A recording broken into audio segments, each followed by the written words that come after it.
ಕಬ್ಬಿಣದ ಒಳ್ಳೆ ಇದು ಕಬ್ಬಿಣದ ಹೊಂದಿಕೆ ಆಯ್ತಾ ಸರ್? ಇದು ಒಳ್ಳೆ ಆಯ್ತಾ ಸರ್? ಶಬ್ದ ಬರೆಸ್ತಾ ಇದ್ದಾರೆ ಏಕೆ ಡಿಲಿವರಿ ಆಗೋ ವಿಷಯ ಗೊತ್ತಾಗಬಾರ್ದು ಅಂತ. ಆ ಸಾಲಿಕಿಲ್ಲ ಅಂತ ಶಬ್ದ ಸಾಲಿಕಿಲ್ಲ ಡಿಲಿವರಿ ಆಗೋ ಟೈಮಲ್ಲಿ ಮಗು ಹೊಳ್ತದೆ ಅಂತ. ಇದು ಕತ್ತೆ ಸರ್, ಇದು ದೇವಸ್ಥಾನ ಗಂಟೆ ಸರ್. ಕೃಷ್ಣನೇ ಅಂತ ಯಾವುದು ನಂಬಿಕೆ ಮೇಲೆ ಹೇಳ್ತಾ ಇದೆಯಪ್ಪ ಅಂದರೆ ಇದು ಸುದರ್ಶನ ಚಕ್ರ ಐತೆ ನೋಡಿ ಸರ್. ಆದಾಗ ಮಗುನ ಚೇಂಜ್ ಮಾಡಿ ಹೊಂದಾದಾಗ ನಾರಾಯಣ ಸ್ವಾಮಿ ದರ್ಶನ ಕೊಟ್ಟಿದ್ರು ನೋಡಿ, 2 ಇಂಚಲ್ಲಿ. ಇವರೇ ನಾರಾಯಣ ಸ್ವಾಮಿ ಸರ್, ಕಾಣ್ತಾ ಸರ್? ಇವರೇ ಕೃಷ್ಣ. ಆಗ ಮಗುನಿಗೆ ಹೇಳ್ತಾರೆ, ಅಕ್ಕುರಂಗೆ ಹೇಳ್ತಾರೆ, ಮಗುನ ಬದಲಾವಣೆ ಮಾಡುವ ಸಮುದ್ರದಿಂದ ಮಗು ಬದಲಾವಣೆ ಮಾಡ್ತಾ ಇದ್ದಾರೆ ನೋಡಿ ಸರ್. ಆ ಮಗು ಬದಲಾವಣೆ ಮಾಡುವಾಗ ಪೂತ್ನಿ ಕಂಸ ಬರ್ತಾನೆ, ಶಿಶುಪಾಲ ಜಲಸಂದಕ ಆ ಮಗುನ ಕೊಂದಾಗ ಪೂತ್ನಿ ಏನು ಮಾಡ್ತಾಳೆ, ನೀಲಜಲ ವಿಷದ ತೊಟ್ಲೆಲ್ಲ ಉಸ್ಕೊಂಡು ನೋಡು ಸರ್. ತೊಟ್ಲಿ ಎಷ್ಟು ಅದ್ಭುತ ಆಗೈತೆ ನೋಡಿ ಸರ್.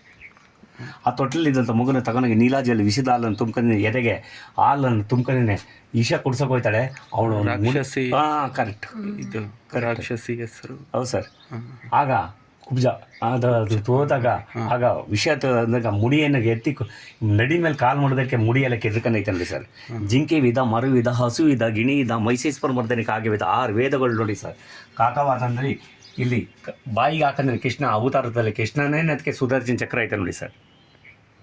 ಅದಾದಮೇಲೆ ಮೈಸೇಶ್ವರ ಮರ್ದನೆ ಚಾಮುಂಡೇಶ್ವರಿ ಬೆಟ್ಟದಲ್ಲಿ ಎಷ್ಟು ಅದ್ಭುತ ಕೆತ್ತನೆ ಮಾಡಿದ್ರೆ ಅದಕ್ಕಿಂತ ಅದ್ಭುತ ಆಗೈತೆ ನೋಡಿ ಸರ್. ಅಂಗ ಎಷ್ಟಾಗುತ್ತೆ ಅಷ್ಟೇ ಆಗಲ್ಲ ಪೂರ್ತಿ ಮಾಡಿದ್ದಾರೆ ನೋಡಿ ಸರ್. ಈ ಡ್ರಾಯಿಂಗ್ ನೋಡಿ ಸರ್ ಎಷ್ಟು ಅದ್ಭುತ ಆಗೈತೆ ಅಂತ. ಈ ಪಟ್ಟಿ ನೋಡಿ ಸರ್, ಇಲ್ಲಿ ಏನು ನೋಡ್ಕೊಂಡು ಹೋಗಿದ್ರೆ ಪಟ್ಟಿ, ಅದೇ ಪಟ್ಟಿ ಲಾಸ್ಟ್ವರೆಗೂ ಅದೇ ಪಟ್ಟಿ ಸಿಗ್ತದೆ ಸರ್ ನಿಮಗೆ. ಇಲ್ಲಿ ಬಲಿಚಕ್ರವರ್ತಿ ದಾನ ಕೇಳೋಕ್ಕೋಸ್ಕರ 3 ಸಮುದ್ರ ದಾಟ ಬರ್ತಾ ಇದ್ದಾರೆ ಇವರೇ.